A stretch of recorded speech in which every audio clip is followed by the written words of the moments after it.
of the 46th President of the United States, Joseph Biden. Mr. President,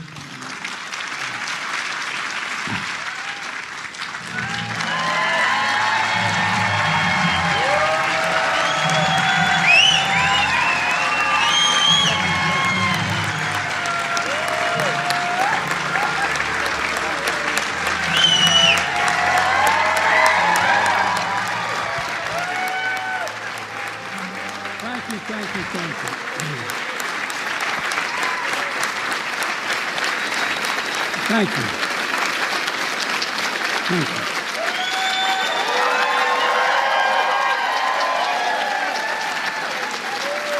Thank you.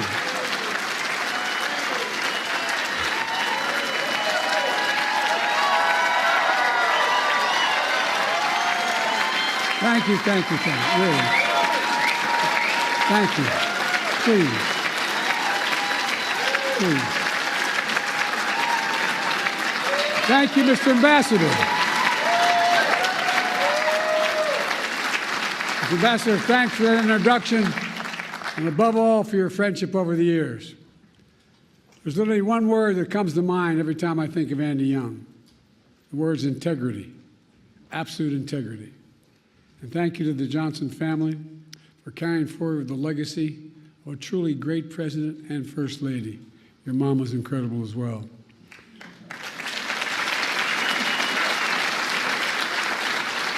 The same goes to Mark Upgrove, president of the LBJ Foundation. It's great to be back here. I thank you all and distinguished guests gathered here today. Look, I was in college at the University of Delaware in our early beginning years when I heard the news of that President Kennedy had been assassinated. I remember exactly like anybody in my generation remembers exactly where they were sitting, standing, or walking. I was on the steps of one of the university halls called Hullion Hall at the university, listening on a transistor radio with 3 other people. Seemed unbelievable. And then, later watching President Johnson help the nation find a way forward. In his first address after the tragedy, President Johnson said, and I quote, "Nothing could more eloquently honor President Kennedy's memory than the earliest passage of the Civil Rights Bill." That's what he said.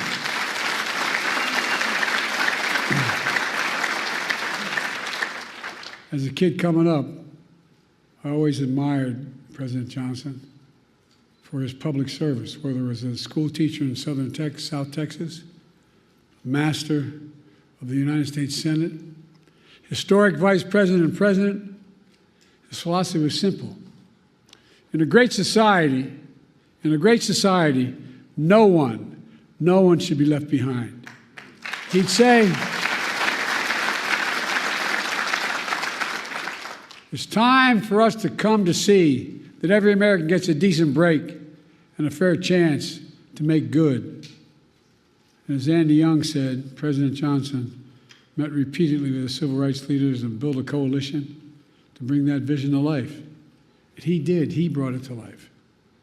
Over 50 years, the LBJ Foundation has convened this symposium to reflect one of the crowning achievements, the Civil Rights Act of 1964, a defining moment that has since opened doors of opportunities for all Americans, regardless of race, sexual orientation, gender identity, religion, national origin.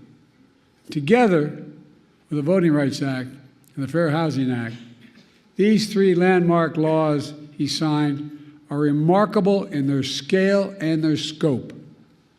Taken together, these 3 acts have made this nation fundamentally more fair, fundamentally more just, and most importantly, fundamentally more consistent with our founding principles.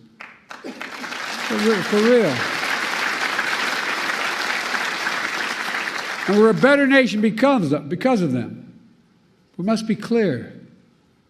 Their work, our work, is not done. It's not done. We do not celebrate these laws as part of our past, but as critical components of our future.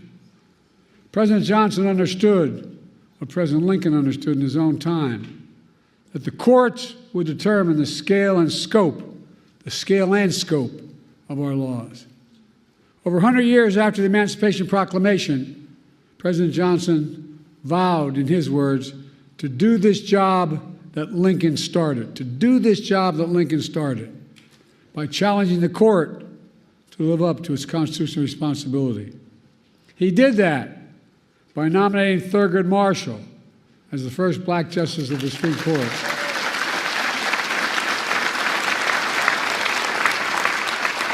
And by aggressively defending civil rights throughout the courts. But now, we live in a different era. In recent years, extreme opinions that the Supreme Court has handed down have undermined long-established civil rights principles and protections. In 2013, the Supreme Court in Shelby County case gutted the Voting Rights Act, opening the floodgates to a wave of restrictive voting laws that have seen states across the country pass. In 2022, the court overruled Roe v. Wade and the right to choose that had been the law of the land for 50 years. 50 years. The following year, the same court eviscerated affirmative action, which had been upheld and reaffirmed for nearly 50 years as well. And now, there's an extreme movement and agenda called Project 2025. Well, by the way, they're serious, man. They're planning another onslaught attacking civil rights in America.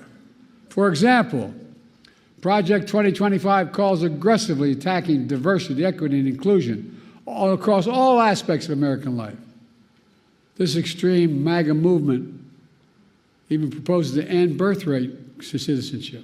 That's how far they've come. End birthright citizenship, which if you're born in America, you're an American citizen. That's how extreme these guys are. This issue and so many other civil rights that Americans take for granted are likely to come before the court in the years to come. And most recently and most shockingly, the Supreme Court established in Trump versus the United States a dangerous precedent. They ruled, as you know, that the President of the United States has immunity for potential crimes he may have committed while in office. Immunity. This nation was founded on the principle there are no kings in America. Each of us is equal before the law.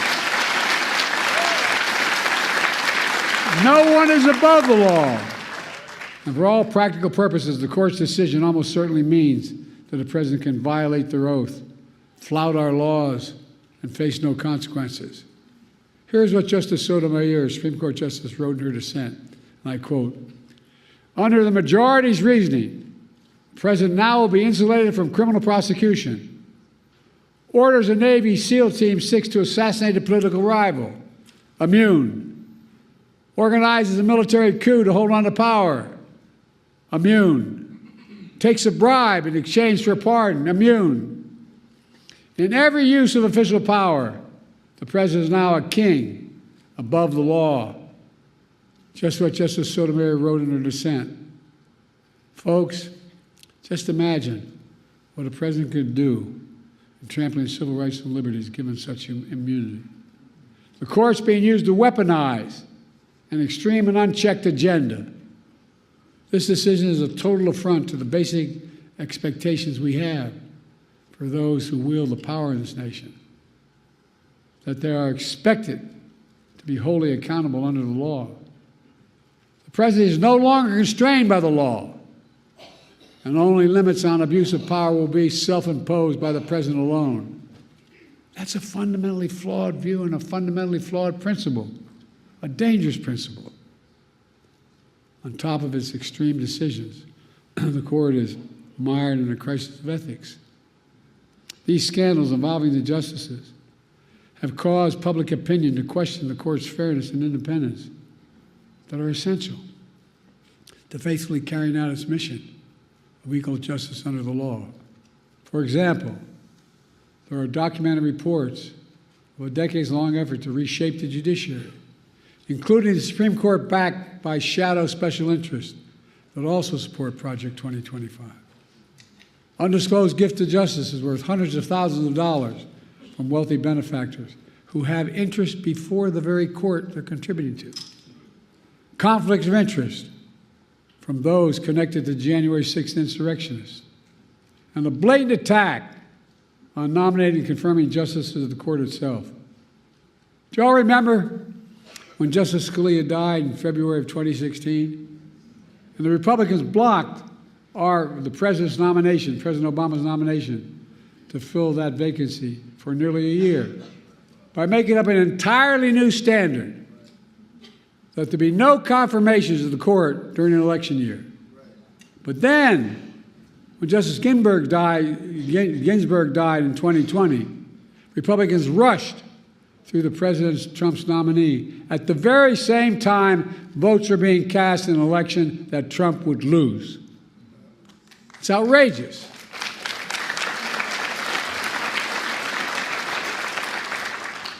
I know I don't look it, but I served in the Senate for 36 years, including as chairman and ranking member of the Judiciary Committee. I've been told that I've overseen more Supreme Court nominations as senator, vice president, and president than anyone in history, anyone alive today, I should say. I have great respect for our institutions and the separation of powers laid out in our Constitution. But what's happening now is not consistent with that doctrine of separation of powers. Extremism is undermining the public confidence in the court's decisions. As soon as I came to office, I convened a bipartisan presidential commission on the Supreme Court of the United States, comprised of leading constitutional scholars, both liberal and conservative, to provide recommendations on potential reforms to the court. I've been careful in these deliberations because these are serious, serious decisions. In the face of increasing threats to American democratic institutions, I use the Commission's analysis, and today I'm calling for 3 bold reforms to restore trust and accountability to the court and our democracy. As the press shouted to me as I got off Air Force One, the Republican Speaker of the House said, whatever he proposes is dead on arrival. Well, I think his thinking is dead on arrival.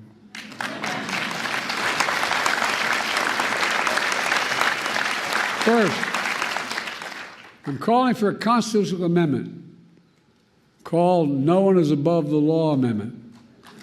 It holds, and I mean this sincerely, it holds that there's no immunity for crimes former president committed while in office. I share our founders' belief that the president must answer to the law. The president is accountable in the exercise of the great power of the presidency. We're a nation of laws, not kings and dictators.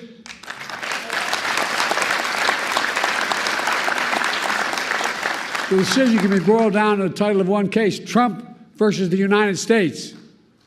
The court asserted it was making a ruling for the ages. That isn't true. The court made a ruling for one, a former president. No other president in our history has asked for this kind of immunity for criminal actions. And no president, no former president, not me, not one, has and should have been given any exception to this with such immunity. The second thing I'm asking for, we've had term limits for presidents of the United States for nearly 75 years after the Truman administration. And I believe we should have term limits for Supreme Court justices of the United States as well.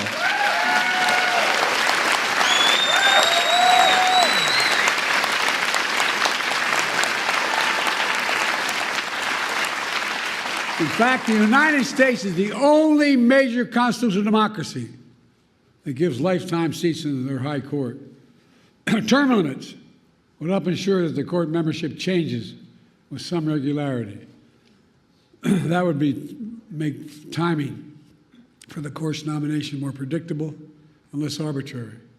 Reduce the chance that any single presidency imposes undue influence in generations to come.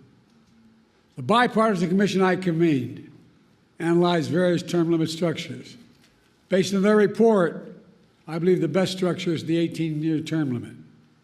That would help ensure the country would not have what it has now, an extreme court that's the product of an attack on the confirmation process that's been weaponized by those seeking to carry out an extreme agenda for decades to come. By the way, these guys mean it. These guys mean it. Project 2025 is real. They mean it. Third, I'm calling for a binding code of conduct for the Supreme Court.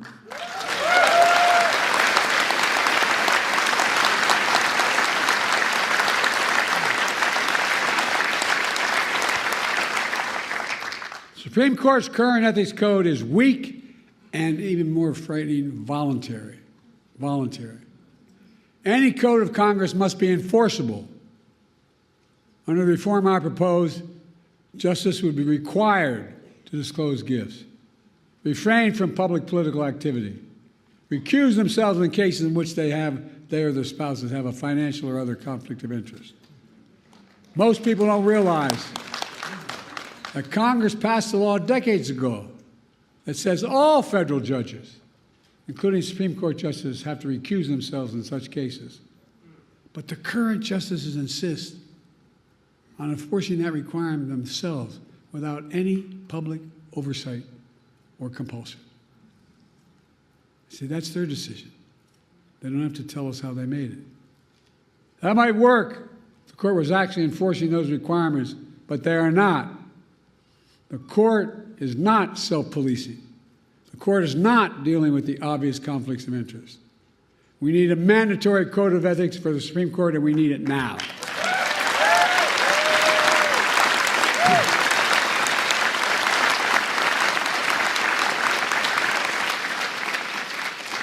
My fellow Americans, based on all my experience, I'm certain we need these reforms.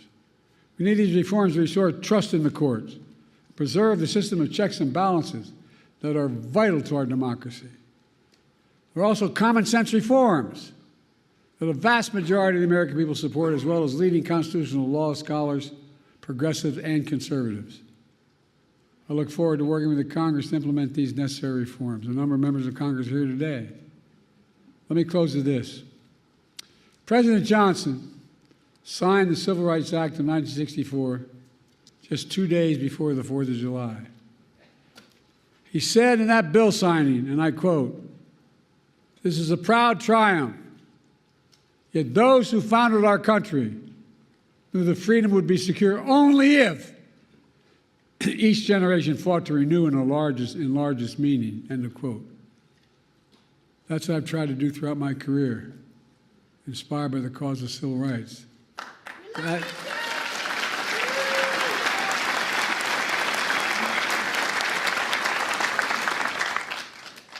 That's what got me involved initially.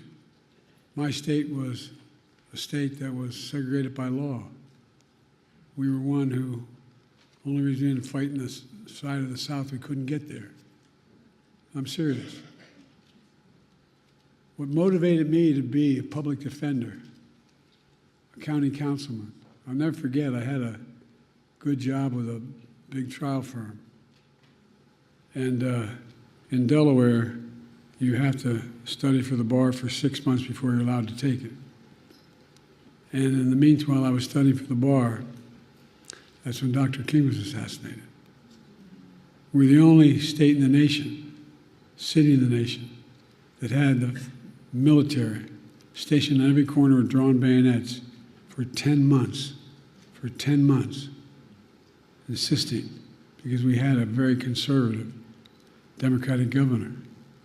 In those days, when the Democrats won, they could choose to be part of the Southern Governors or Northeast Governors Conference. They choose the Southern Governors Conference lots of times. But guess what? It got me engaged. I love how reading these biographies of me now that I knew I was going to run for president.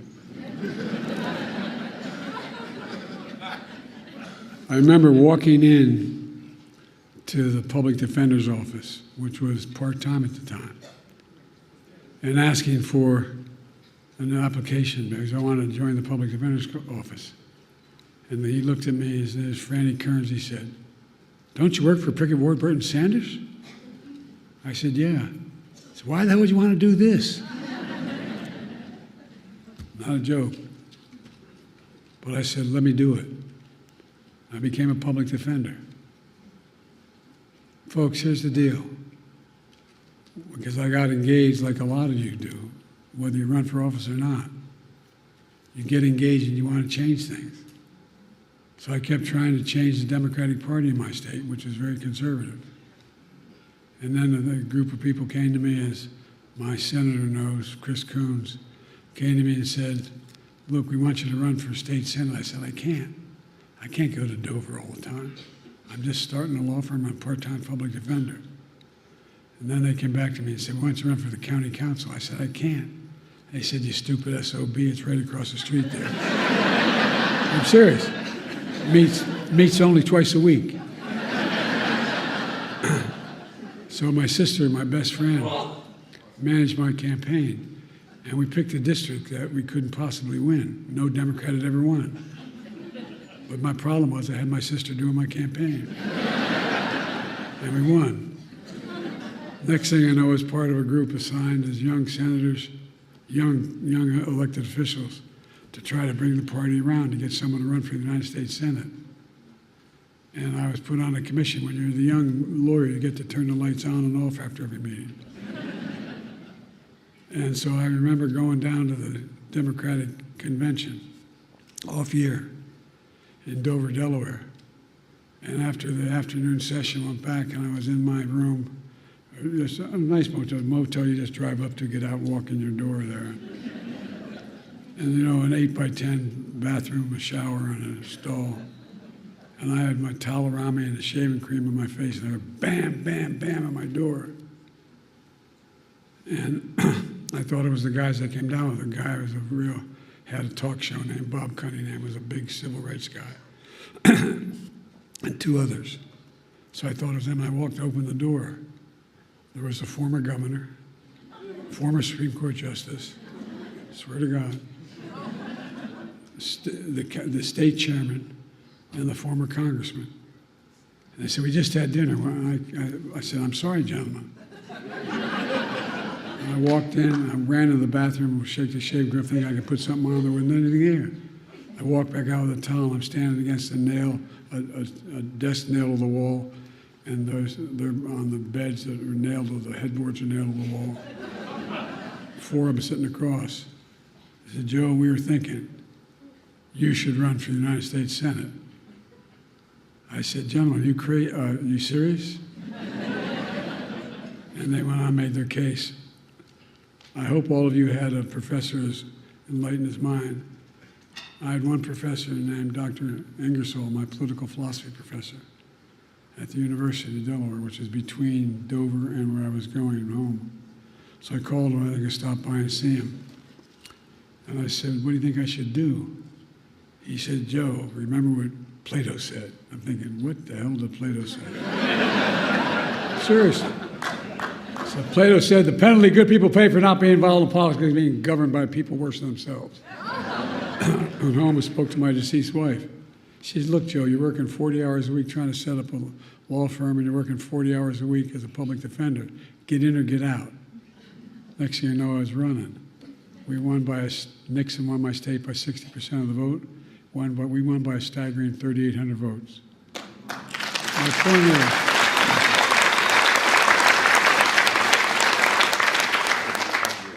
I didn't know what the hell I was doing. But look, and I went on to be able to I had to wait a little bit to be sworn in. You got to be 30 to be sworn in. And then I was the vice president, the first African-American president in American history.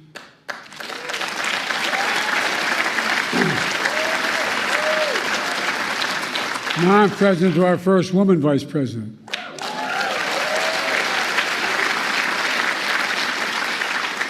I've made clear how I feel about Kamala, and she's been an incredible partner to me, a champion of civil rights throughout her career. And she'll continue to be an inspiring leader and project this very idea of America. The very idea that we're all created equal and deserve to be treated equally throughout our lives. We've never fully lived up to that, but we've never walked away from it. We've never walked away because leaders like Lyndon Baines Johnson. My fellow Americans, in 2 years we'll commemorate the 250th anniversary of the signing of the Declaration of Independence. That July 4th of 2026 will be a moment not only about our past, but about our future. Imagine that moment and ask yourself, what do we want to be? We can and must be protected and expand our civil rights in America. We can and must prevent the abuse of presidential power and restore faith in the Supreme Court. We can and must strengthen the guardrails of democracy. We must have to remind ourselves who we are. We're the United States of America. And there is nothing beyond our capacity. Nothing when we do it together. So let's stay together, and God bless you all. Lyndon Johnson, Lady Bird Johnson, and may God bless the whole family. Ladies and gentlemen, may God protect our troops. Thank you for listening.